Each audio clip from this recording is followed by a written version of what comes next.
नमस्कार साथियों, आप देख रहे हैं देश की सबसे तेज सबसे आगे बीआर क्लासेज यूट्यूब चैनल पर।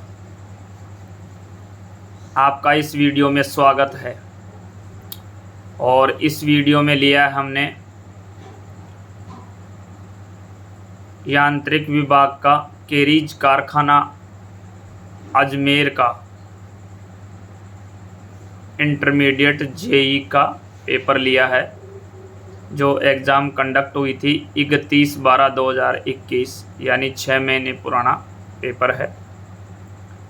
लेटेस्ट ही समझिए। और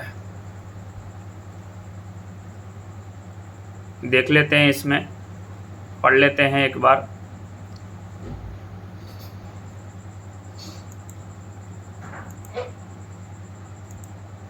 कनिष्ठ अभियंता केरीज ग्रुप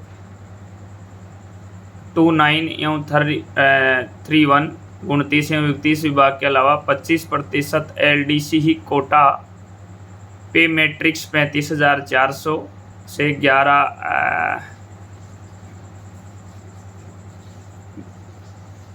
1,12,400 लेवल 6 यांत्रिक विभाग केरीज कारखाना अजमेर की चयन परीक्षा 31/12/2021 हेतु द्विभाषीय द्वितीय प्रश्न पत्र। यहाँ 2 पेपर हुए थे अजमेर में, तो ये द्वितीय प्रश्न पत्र है। ये द्वितीय प्रश्न पत्र है। और ये जो इसका जो टाइम है वो 2 घंटे है। और ये कंडक्ट हुआ था आपके 31 अजमेर ऑन डेट 31/12/2021 को। पूर्णांक इसके 100 अंक हैं। इंस्ट्रक्शन वही हैं जो सभी परीक्षाओं में होते हैं। प्रश्न पत्र में 110 वस्तुनिष्ठ प्रकार के प्रश्न हैं, जो कि बहुविकल्पीय हैं। सभी के अंक समान हैं। 110 में से 100 प्रश्न आपको मैक्सिमम करना है। और प्रत्येक प्रश्न के लिए 1/3 नेगेटिव मार्किंग है। परीक्षा में किसी प्रकार की काट छाट नहीं करें, अपना उत्तर नहीं बदले। एक बार जो गोला भर गया। और परीक्षा में उत्तर पुस्तिका पर अपना किसी प्रकार का चिन्ह नहीं लिखे, जिससे अपनी पहचान प्रकट हो। नहीं तो आपको उत्तर पुस्तिका का मूल्यांकन नहीं किया जाएगा, जिसके लिए अभ्यर्थी स्वयं उत्तरदायी होगा। और प्रश्न संख्या जो 101 से 110 तक है वो राजभाषा की है। इसमें ये गलत दिया है, 110 से 110 ये गलत है। राजभाषा के प्रश्न 101 से 110 तक हैं। 1/3 में नेगेटिव मार्किंग है। और हिंदी यदि आपके समझ में नहीं आती हैं और हिंदी में कोई प्रश्न गलत है या हिंदी में कोई उत्तर गलत है, तो उसका अंग्रेजी वर्जन ही मान्य होगा। ये विशेष रूप से आप ध्यान रखें। तो चलिए हम इस पेपर में पहले प्रश्न की ओर चलते हैं। पहला प्रश्न क्या है देख लेते हैं।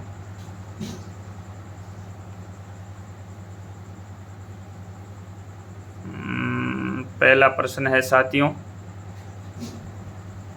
The first Khelo India sports school of the north east India is situated in which city. यानी जो पहला प्रश्न है वो उत्तर पूर्व भारत का पहला खेलो इंडिया स्पोर्ट्स स्कूल किस शहर में स्थित है। तो यहाँ पे 4 शहर दिए गए हैं, इम्फाल, गंगटोक, गुवाहाटी और शिलांग। तो इसमें जो राइट उत्तर है वो आपका शिलांग हो जाएगा, ऑप्शन ए।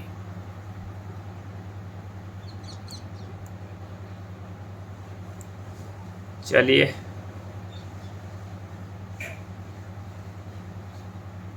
दूसरे नंबर के प्रश्न पे चलते हैं। दूसरा प्रश्न है, who has been reelected as president of the international Olympic committee. अंतरराष्ट्रीय, यहाँ इंटरनेशनल कर रखा है, ये इंटरनेशनल है साथियों, इंटरनेशनल है। तो दूसरा प्रश्न है, अंतर्राष्ट्रीय ओलंपिक समिति के अध्यक्ष के रूप में किसे फिर से चुना गया। तो यहाँ 4 नाम हैं, रिचर्ड कैरी, मेरी कॉम, जॉर्ज मैकग्रेगर और थॉमस बाक। तो यहाँ जो अंतर्राष्ट्रीय ओलंपिक समिति के अध्यक्ष के रूप में जो चुना गया है वो आपके थॉमस बाक है, ऑप्शन डी। ये अजमेर का पेपर है साथियों, और ये एग्ज़ाम 31/12/2021 को कंडक्ट हुई थी। और ये अजमेर में 2 पेपर होते हैं। ये दूसरा प्रश्न पत्र है, द्वितीय प्रश्न पत्र है। चलिए तीसरे प्रश्न की ओर चलते हैं। Manika Batra who was making news recently is associated with which sports, यानी हाल ही में सुर्खियां बटोर रही मनिका बत्रा किस खेल से जुड़ी हुई हैं। तो यहाँ 4 दिए हैं, क्रिकेट, स्क्वैश, टेनिस और टेबल टेनिस। तो जो मनिका बत्रा है वो टेबल टेनिस से जुड़ी हुई है, ऑप्शन सी। नेक्स्ट प्रश्न है साथियों,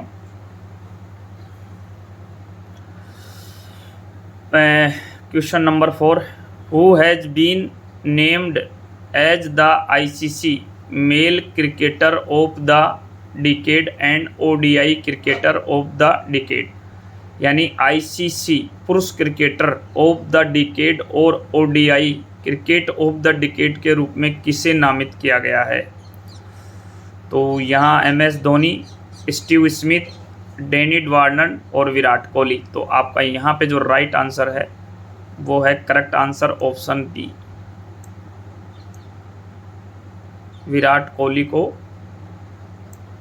क्रिकेटर ऑफ द डिकेड के रूप में नामित किया गया है। विराट कोहली को ध्यान रखिएगा साथियों, Virat Kohli ODI cricketer of the decade, Virat Kohli. Next जो प्रश्न है 5 नंबर का,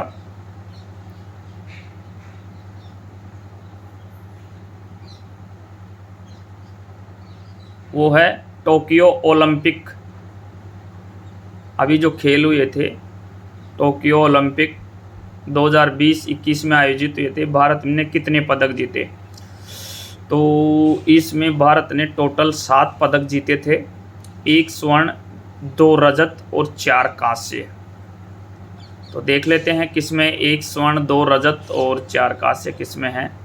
पहला रिजेक्ट है, बी भी रिजेक्ट है, सी भी रिजेक्ट है। इसमें ऑप्शन डी सही है, 1 स्वर्ण, 2 रजत और 4 कांस्य।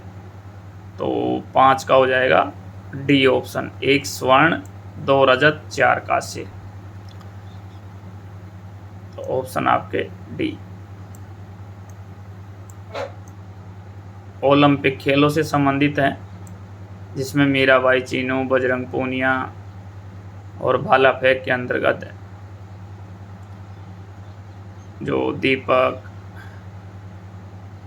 ये मतलब 7 इसमें अपने को पदक मिले थे।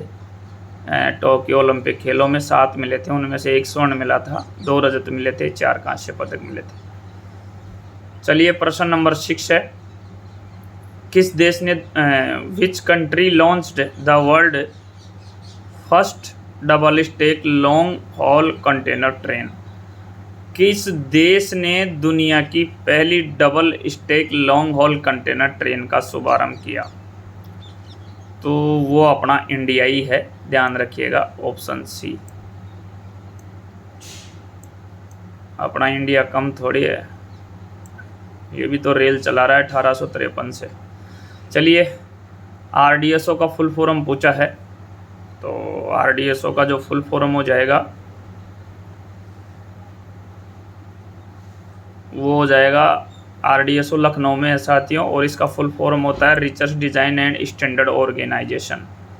तो ये जो ऑप्शन फर्स्ट है, research design and standard organisation, ये इसका ऑप्शन सी, इसका ए हो जाएगा। प्रश्न संख्या 8 है, ये भी बहुत अच्छा प्रश्न है। प्रश्न संख्या जो 8 है ये भी बहुत अच्छा प्रश्न है। रेलवे संगठन, what is the full name of CRIS in railway organisation, यानी रेलवे संगठन में CRIS का पूरा नाम क्या है। तो इसका होता है central for railway central for railway information system. तो इसके हिसाब से इसमें 4 नहीं है ए में, तो ये तो रिजेक्ट हो जाता है। दूसरे में सेंटर फॉर इंक्वायरी आ गया, इसलिए ये भी रिजेक्ट हो जाता है। तीसरा है सेंटर फॉर रीजनल आ गया, इसलिए ये भी रिजेक्ट हो जाता है। तो इसका जो राइट आंसर होता है वो होता है central for railway information system. यहाँ ए हो सकता था, लेकिन ए इसलिए नहीं है कि यहाँ 4 को गायब कर दिया गया। तो 4 को गायब कर दिया गया तो ऑप्शन आपका डी हो जाएगा। 8 का ऑप्शन डी। नेक्स्ट है, हाल ही में किस राज्य सरकार ने हरित आवरण का विस्तार करने के लिए भारतीय रेलवे के साथ समझौता ज्ञापन पर हस्ताक्षरित किए हैं? Which state government has recently signed MOU with Indian railway to expand green cover. यानी हाल ही में किस राज्य सरकार ने हरित आवरण का विस्तार करने के लिए भारतीय रेलवे के साथ समझौता ज्ञापन पर हस्ताक्षर किए हैं? तो इसमें आपका जो राइट आंसर होगा वो होगा आपके बी, उत्तर प्रदेश। ध्यान रखिएगा साथियों, यहाँ केरल दे रखा है, महाराष्ट्र देकर राजस्थान दे रखा है। तो ये जो समझौता ज्ञापन पर जो हस्ताक्षर किए हैं भारतीय रेलवे के साथ, वो उत्तर प्रदेश ने किए हैं। आपका ऑप्शन इसमें बी हो जाएगा। एक बार पुनः बता देता हूँ, हाल ही में किस राज्य सरकार ने हरित आवरण का विस्तार करने के लिए भारतीय रेल के साथ समझौता ज्ञापन पर जो हस्ताक्षर किए हैं वो यूपी ने किया है, उत्तर प्रदेश ने किया है। ऑप्शन बी इसमें आपका राइट आंसर आ जाएगा। चलिए, यहाँ प्रश्न नंबर 10 है, LHB coach link of Manbush, ये जर्मन टेक्नोलॉजी है। LHB link of Manbush. LHB coach पियोच पीरियोडिक ओवरहॉलिंग की शुरुआत केरिज वर्कशॉप अजमेर में किस वर्ष में की गई? जो अजमेर का जो केरिज वर्कशॉप है उसमें जो पियोच, जो LHB का पियोच करते हैं, पियोच के बारे में बता देता हूँ मैं। LHB कोच का पियोच 36 माह की अवधि पर किया जाता है, यानी 3 साल, और आयोज किया जाता है जो 18 माह की अवधि पर किया जाता है। और इसके आधे कर दीजिए तो उसके लिए ICF RCF का हो जाएगा। ICF RCF का 18 महीने पे किया जाता है और आयोज 9 माह पे किया जाएगा। तो ये पूछ रहा है कि जो पियोच पीरियोडिक ओवरहॉलिंग LHB कोच का पियोच जो किया जाता है वो अजमेर वर्कशॉप में किस वर्ष से शुरू किया गया है, कौन सा ईयर से यहाँ शुरू कर दिया गया था? इसमें जो आंसर हैं वो दे रखे हैं 2017, 2018, 2019, 2020। तो आपके यहाँ जो राइट आंसर है वो ऑप्शन ए हो जाएगा। 2017 से अजमेर वर्कशॉप में, अजमेर केरिज वर्कशॉप में जो पियोच शुरू किया है वो आपके 2017 से प्रारंभ हुआ है। तो चलिए साथियों, 11वां प्रश्न ढूंढते हैं। ये पेपर ऐसे ही है, ऐसे ही लगा रखा है इसको। जिस बंदे ने भेजा है वो ऐसे ही उटपुटांग तरीके से भेजा है। चलो कोई बात नहीं, कम से कम बंदे ने भेजा तो सही। चलो, धन्यवाद बंदे को, रवि मीणा जी को धन्यवाद, जिन्होंने ये पेपर मुझे सेंड किया और रिक्वेस्ट की कि सर इसको वीडियो में अपलोड करें। JEE का पेपर है, 31/12/2021 का है, यानी 6 महीने पुराना ही पेपर है। तो चलिए हम चलते हैं प्रश्न नंबर 11 पे। थैंक यू रवि मीणा जी, आपने पेपर भेजा और इस पेपर से NWR के काफ़ी अभ्यर्थियों को लाभ मिलेगा, क्योंकि NWR के अंतर्गत JEE इंटरमीडिएट के लिए 2 एग्ज़ाम आयोजित होती हैं, 2 पेपर होते हैं और दोनों में 60% लाना ज़रूरी होता है, दोनों में पास होना होना पड़ता है।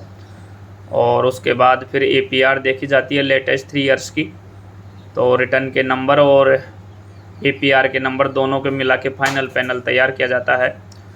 तो चलिए ठीक, ये थी आपकी जानकारी। तो अपन 11 पे चलते हैं। 11 प्रश्न क्या कह रहा है? 11 प्रश्न कह रहा है, which green co rating was awarded to carriage workshop Ajmer recently by CII। तो यहाँ पे हाल ही में CII द्वारा केरिज वर्कशॉप अजमेर में कौन सी ग्रीन को रेटिंग प्रदान की गई? तो जो ग्रीन को रेटिंग प्रदान की गई वो होती है सिल्वर, गोल्ड और ब्रॉन्ज। प्लेटिनम तो ये ख़त्म है, तो ये तो वैसे ही रिजेक्ट हो जाता है, एक को तो आप कट मान लीजिए। ये तो हो गया साफ। अब बचे आपके पास 3 ऑप्शन। तो 3 में से सिल्वर नहीं दिया गया था, ब्रॉन्ज नहीं दिया गया था, गोल्ड दिया गया था। अजमेर वर्कशॉप को ग्रीन को रेटिंग प्रदान की गई थी। अजमेर जो केरिज वर्कशॉप है उसको ग्रीन को रेटिंग प्रदान की गई थी। तो ये आपके ऑप्शन बी हो जाएगा इसमें।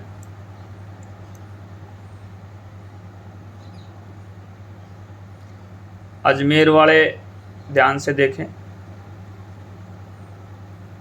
और अगर यदि पेपर में गलती हो तो विद प्रूफ मुझे मेरे मोबाइल नंबर 8502030400 पर व्हाट्सअप करें। हम उस प्रश्न का डिस्कस करेंगे, और जो हमारी मित्रों की कमेटी है उसमें उस प्रश्न को लेंगे, और ज़्यादा ही ज़रूरत पड़ी तो supervisor training centre STC Ajmer को वो प्रश्न भेजा जाएगा।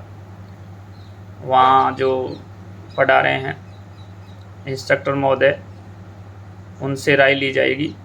तो ऐसा नहीं है, पहले बात तो हम अपने लेवल पे ही सोल्व कर देंगे। तो चलिए प्रश्न नंबर जो 12 है वो देख लेते हैं क्या है। प्रश्न नंबर जो 12 है वो है, very is the first NABL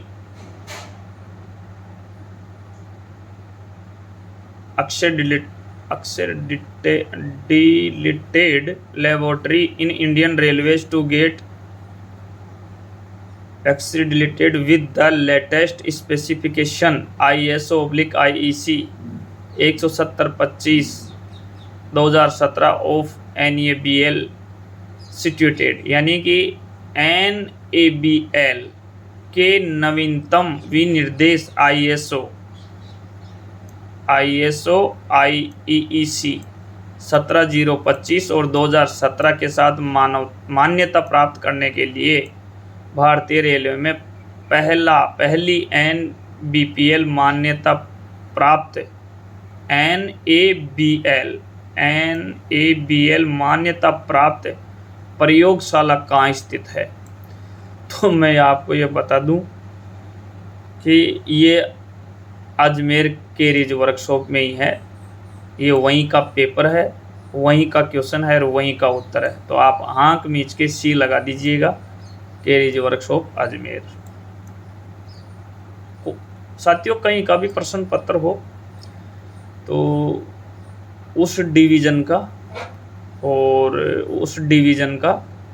और या वर्कशॉप का, या आप जो पूरा जोन होता है NWR, उससे संबंधित जानकारी आपको रखना बहुत ज़रूरी है। तो चलिए प्रश्न नंबर 13 की बात करते हैं। What is the full form of NMG coach? तो NMG कोच की फुल फॉर्म पूछिए तो न्यू मॉडिफाइड गुड्स हो जाएगा। NMG coach new modified goods coach हो जाएगा। और इसका जो टेयर वेट होता है 9.20 टन होता है, और ये कार ऑटोमोबाइल के लिए यूज किया जाता है, यानी इसमें कारें ले जाई जाती हैं। तो इसका जो राइट आंसर है वो न्यू मॉडिफाइड गुड्स कोच हो जाएगा, जो कि आपके ऑप्शन डी में है, न्यू मॉडिफाइड गुड्स कोच। और इसका टेयर वेट 9.20 टन होता है, और ये ऑटोमोबाइल कार के लिए होता है। इन कोचों में कारों को ले जाया जाता है, लाया और ले जाया जाता है। तो ऑप्शन डी हो जाएगा आपके 13 में। इसी के साथ हम चलते हैं प्रश्न नंबर 14। श्री रेल मंत्री जी सम्माननीय आदरणीय श्री अश्विनी वैष्णव जी, जो वर्तमान में रेल मंत्री जी हैं, माननीय आदरणीय सम्माननीय श्री अश्विनी वैष्णव जी माननीय रेल मंत्री द्वारा युवाओं को औद्योगिक प्रशिक्षण प्रदान करने हेतु दिनांक 17 सितंबर 2021 को किस योजना का लोकार्पण किया था? तो मैं आपको ये बता दूं, उन्होंने 17 जो रेल मंत्री जी थे, माननीय रेल मंत्री जी आदरणीय सम्माननीय श्री अश्विनी वैष्णव जी, उन्होंने 17 सितंबर 2021 को रेल कौशल विकास योजना का लोकार्पण किया था। रेल कौशल विकास योजना, ऑप्शन ए, ऑप्शन ए। बाकी के ऑप्शन पढ़ने की जरूरत ही नहीं है साथियों, याद रखिएगा रेल कौशल विकास योजना। और ये इन्होंने लोकार्पण किया था 17 सितंबर 2021 को किया था, जो अपने वर्तमान रेल मंत्री जी हैं माननीय श्री अश्विनी वैष्णव जी। और नेक्स्ट प्रश्न है,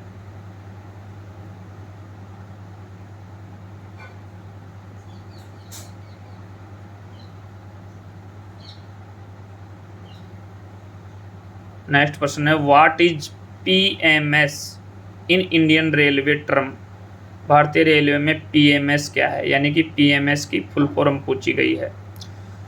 तो पैसेंजर मैनेजमेंट सिस्टम, ये तो नहीं होगा। प्रॉफिट मैनेजमेंट सिस्टम, ये भी नहीं होगा। Personal management system, sorry parcel, हाँ पार्सल हो जाएगा, parcel management system, option B, parcel management system. ये पैंडेमिक मैनेजमेंट सिस्टम आपके कट है, तो आपका जो राइट आंसर है वो बी होगा, पार्सल मैनेजमेंट सिस्टम। इसके बाद चलते हैं हम, ये प्रश्न सुपरहिट प्रश्न है साथियों, ये कई बार आ चुका है, ये मैक्सिमम बार रिपीट हो चुका है, बहुत अच्छा प्रश्न है। लगभग ये जो रेलवे की जितनी भी विभागीय परीक्षाएं हैं, ये प्रश्न उनमें बार बार रिपीट हो रहा है, आप भी इसको याद कर लीजिएगा।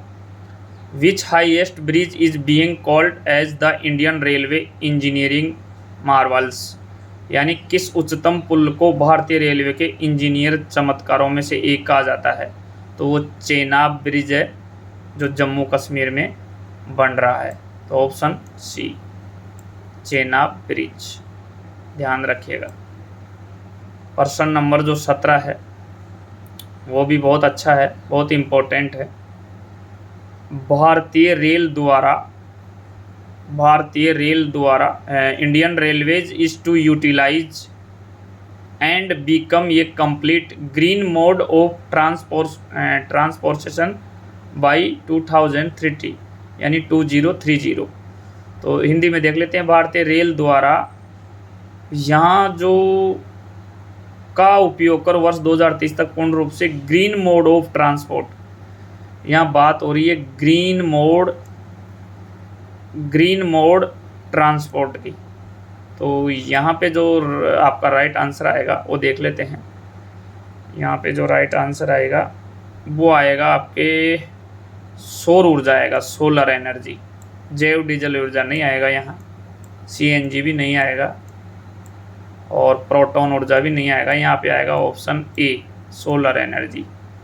यानी कि भारतीय रेल द्वारा सोलर एनर्जी का उपयोग कर वर्ष 2030 तक पूर्ण रूप से ग्रीन मोड ऑफ ट्रांसपोर्ट बनाया जाना है। ग्रीन मोड ऑफ ट्रांसपोर्ट बनाया जाना है, तो याद रखिएगा सौर ऊर्जा, ऑप्शन ए।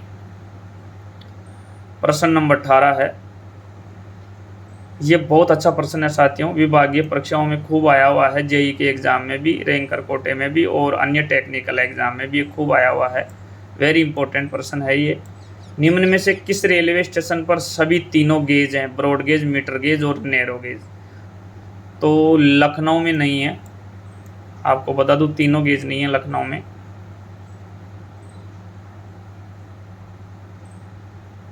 और चंडीगढ़ में भी नहीं है तीनों गेज, और शिमला में भी नहीं है तीनों गेज, नहीं है। यहाँ सिलीगुड़ी में आपके तीनों गेज हैं, ब्रॉड गेज, मीटर गेज और नैरो गेज, सिलीगुड़ी में तीनों गेज हैं। तो ऑप्शन डी आपका राइट हो जाएगा यहाँ, ऑप्शन डी। बहुत अच्छा प्रश्न है साथियों, आप इसको रट लीजिएगा।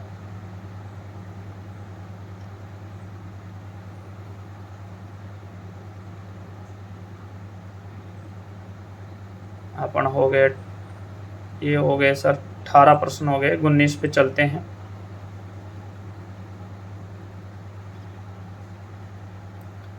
उन्नीस प्रश्न को देख लेते हैं।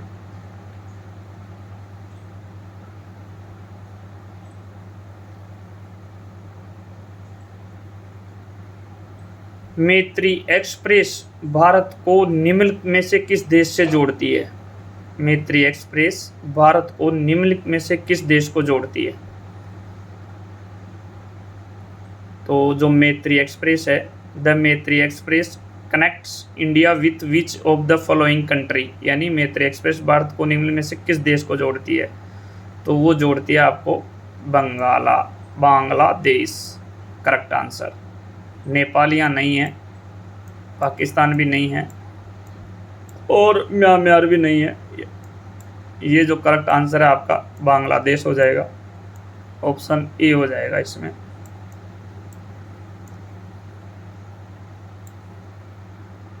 नेक्स्ट है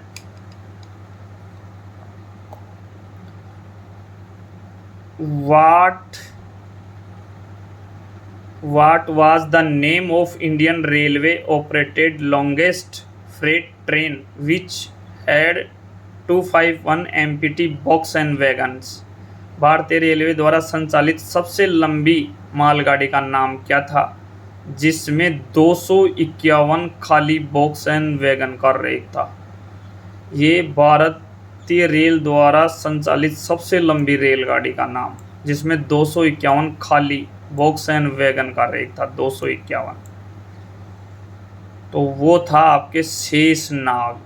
शेषनाग भारत की सबसे लंबी मालगाड़ी थी, शेषनाग, ऑप्शन बी, जिसमें 251 खाली बॉक्स वैगन का रेक था।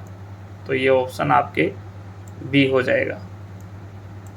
वैसे साथियों मैं बता दूं ये पेपर बहुत ही टफ है, इसमें 60% नंबर लाना इतना आसान नहीं है। नेक्स्ट है प्रश्न संख्या 21 है और वो बहुत अच्छा प्रश्न है। ये प्रश्न कई बार आया हुआ प्रश्न है और ये जो जर्नल कंपटीशन होते हैं, मैं रेलवे की बात नहीं करता, जो बाहर के प्रश्न होते हैं राजस्थान लेवल की जितनी भी एग्ज़ाम होती है, रीट, वीडियो, पटवारी, टीचर, राजस्थान पुलिस, उनके लायक भी ये प्रश्न है, रेलवे के लिए ही नहीं, ये उनके लायक भी है। तो इसमें सुंदरलाल बहुगुणा जिनका हाल ही में निधन हो गया, एक प्रसिद्ध क्या थे सुंदरलाल बहुगुणा? तो वो खिलाड़ी नहीं थे, व्यवसायी भी नहीं थे वो, और अर्थशास्त्री भी नहीं थे। तो बचा कौन? पर्यावरणविद। वो पर्यावरणविद थे और ये बहुत अच्छा प्रश्न है। चलिए नेक्स्ट जो 22 नंबर का प्रश्न देखते हैं क्या है। 22 नंबर में Vishwa Bharati university which was making news recently was founded by which Indian personality, यानी विश्व भारती विश्वविद्यालय जो हाल ही में चर्चा में रहा, विश्व भारती विश्वविद्यालय जो हाल ही में चर्चा में रहा, की स्थापना किस भारतीय व्यक्तित्व ने की थी? तो ये की थी सर आपने विश्व भारती विश्वविद्यालय जो की स्थापना जो की थी वो रविंद्रनाथ टैगोर ने की थी, option B. Option B, Rabindranath Tagore ने की थी। बहुत अच्छा प्रश्न है साथियों। जो प्रश्न संख्या 23 है वो भी बहुत अच्छा है। R K Narayan and which TV serial was made on one of the novel of R K Narayan? Are K Narayan के एक उपन्यास पर कौन सा टीवी धारावाहिक बनाया गया था? तो वो था मालगुडी डेज। तो मालगुडी डेज था, वो आपके ऑप्शन बी में है। मालगुडी डेज वो आपके ऑप्शन बी में है। और ये प्रश्न तो सभी को आता होगा साथियों। प्रश्न नंबर 24 बड़ा ही इजी प्रश्न है। ये मेरे सामने सबको आता होगा कि पंचतंत्र के लेखक कौन थे? तो ये विष्णु शर्मा थे, option D. Who is the author of Panchatantra? तो your right answer is option D, Vishnu Sharma. ये सबको आता होगा, मेरे हिसाब से सबको आता होगा। जो तैयारी कर रहे हैं उनको सबको आता है ये। तो ये ऑप्शन आपका डी हो जाएगा। और जो 25 प्रश्न है वो भी बहुत अच्छा है और बहुत ईजी है, बहुत बढ़िया प्रश्न है और बहुत ईजी है। मेघदूत किसकी रचना है? तो मेघदूत आपके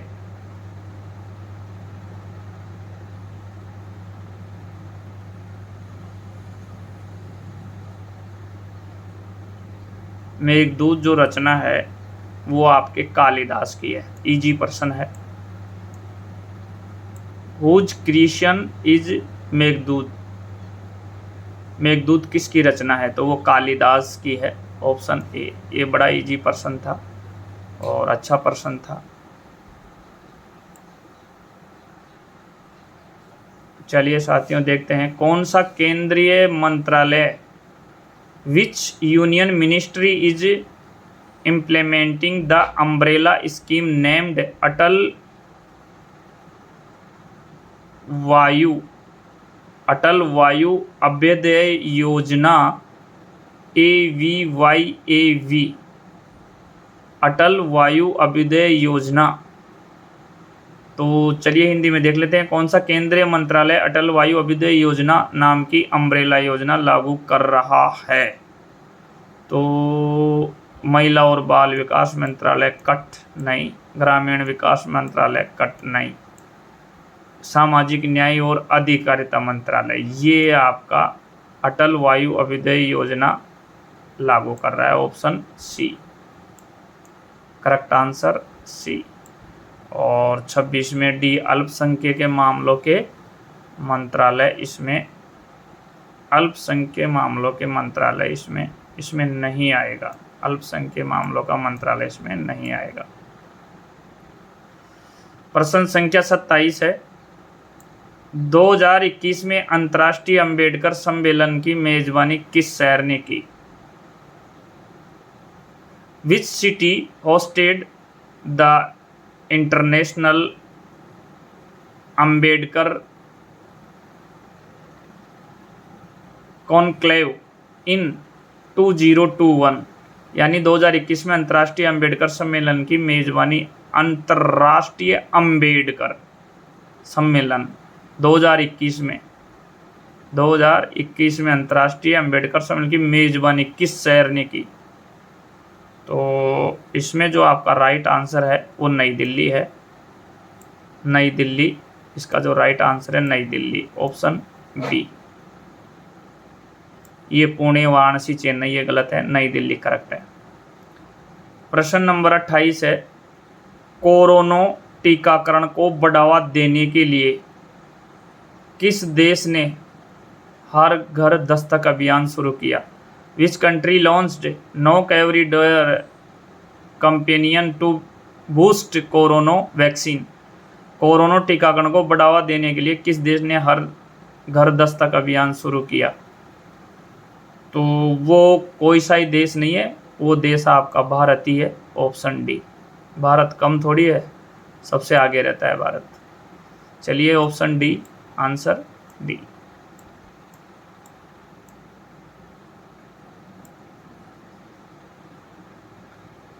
अट्ठाईस प्रश्न हो गए साथियों।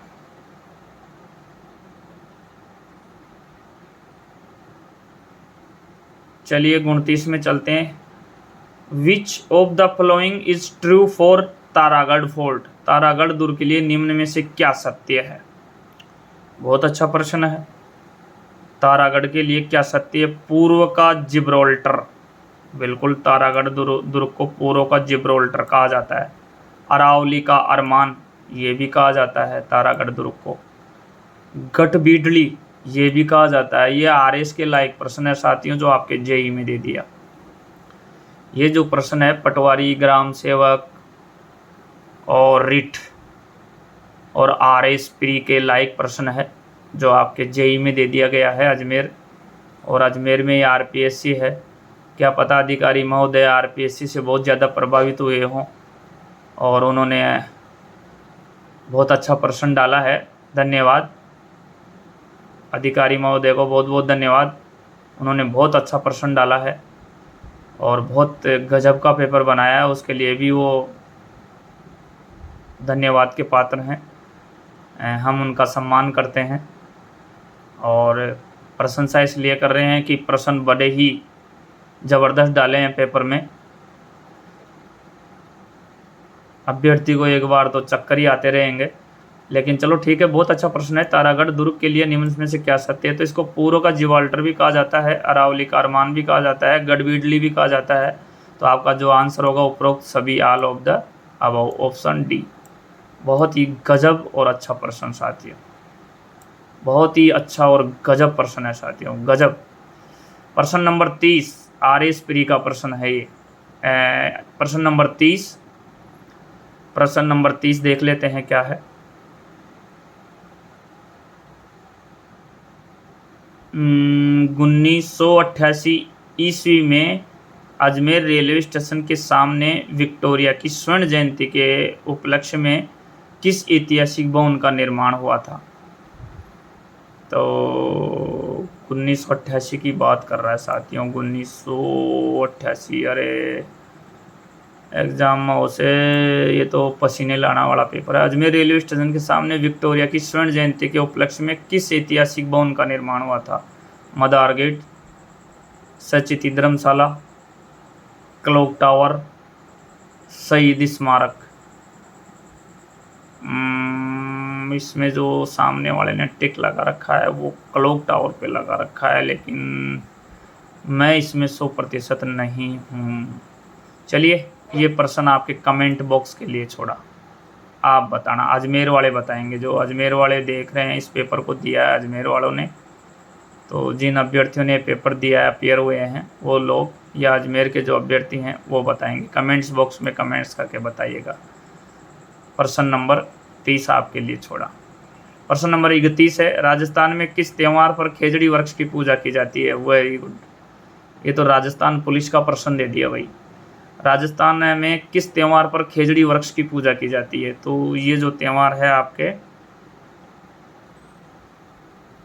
दशहरे पर खेजड़ी के वृक्ष की पूजा की जाती है। राजस्थान में जो दशहरा का त्यौहार होता है उसमें खेजड़ी वृक्ष की पूजा की जाती है, ऑप्शन ए। और ये भी बहुत अच्छा प्रश्न है, राजस्थान की सबसे लंबी नदी कौन सी है? राजस्थान की सबसे लंबी नदी पूछा है साथियों, न कि भारत की या विश्व की। ध्यान रखिएगा, ओनली राजस्थान की सबसे लंबी नदी। तो राजस्थान की सबसे लंबी नदी साबरमती नहीं होगी, चंबल नदी भी नहीं होगी, और इसमें बनास नदी करेक्ट आंसर। लूणी भी नहीं हो सकती। तो आपका ऑप्शन बी, ऑप्शन बी।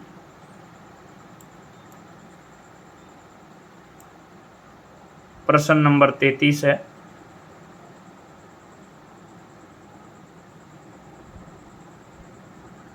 प्रश्न नंबर 33 है, पद्म विभूषण पुरस्कार प्राप्त करने वाले राजस्थान के पहले व्यक्ति कौन थे? वाह, क्या गजब का प्रश्न डाला है भाई, वाह वाह वाह, बहुत अच्छा प्रश्न। Who was the first person from Rajasthan to receive the Padma Vibhushan award? Padma Vibhushan पुरस्कार प्राप्त करने वाले राजस्थान के पहले व्यक्ति कौन थे? गजब का प्रश्न है भाई, बताइए, आप लोग बताइए कौन है जिसने राजस्थान का पहला व्यक्ति है जो पद्म विभूषण प्राप्त किया है? ये आ जाएगा आपके घनश्याम दास बिरला, ऑप्शन डी, घनश्याम दास बिरला। ये पेपर तो ऐसा है साथियों कि इसमें 60% क्रॉस करना भी बहुत टेढ़ी खीर है, बहुत टफ पेपर बनाया है एग्जामिनर महोदय ने। चलिए एग्जामिनर महोदय, धन्यवाद आपको, बहुत अच्छा पेपर बनाया आपने। हम BR चैनल की ओर से आपको धन्यवाद देते हैं। और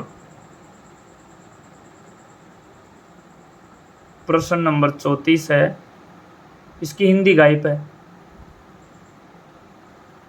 तो अब ये इंग्लिश चालू हो गई साथियों, यहाँ से क्वेश्चन नंबर 34 से अंग्रेजी चालू हो गई। तो अंग्रेजी के प्रश्न तो अंग्रेजी में ही आएंगे। तो चलो साथियों, 40 मिनट का वीडियो हो चुका है। 33 प्रश्न हमने इसमें कम कर लिए हैं। तो ये पार्ट 1 है। पार्ट 2 में हम 34 प्रश्न से स्टार्ट करेंगे अंग्रेजी के प्रश्नों से। तब तक के लिए दीजिए आज्ञा। नमस्कार। Thanks for watching this video. Thank you very much.